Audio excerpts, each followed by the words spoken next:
প্রিয় বন্ধুরা, এই যে দেখেন আমার সামনে কিন্তু অনেকগুলো গরু আছে। প্রচুর পরিমাণ রৌদ্র, কিন্তু খোলামেলা মাঠ, প্রচুর পরিমাণ রৌদ্র। এই রৌদ্রের মধ্যে গরু ঘাস খায়। ঘাস খাওয়ার পরে যেমন মনে করেন যে আমরা এই একটু হাঁটাহাঁটি করার পরে কিন্তু আমরা ক্লান্ত হয়ে যাই। ক্লান্ত হয়ে যাওয়ার পরে একটি গাছের নিচে কিন্তু আমরা কিন্তু বসি, ঠিক আছে?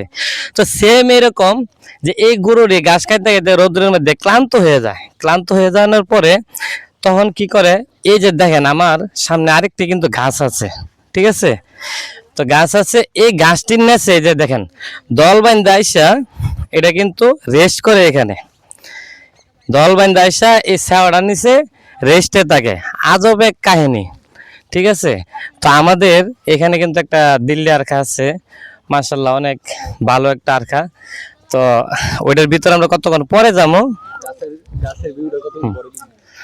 হ্যাঁ, এটার একটা আজব একটা কাহিনী আছে। এই কাহিনীটার ভিডিও একটু পরে দিব, ঠিক আছে?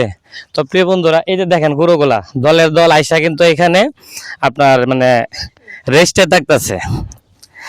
এই গরুগুলা কিন্তু রেস্টে থাকতেছে, দূরের থেকে আইসা এখানে রেস্টে থাকে।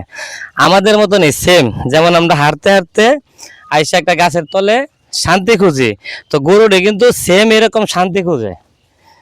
তো ভিডিওটা যদি ভালো লাগে লাইক কমেন্ট শেয়ার করে দেবেন প্রিয় বন্ধুরা। ধন্যবাদ।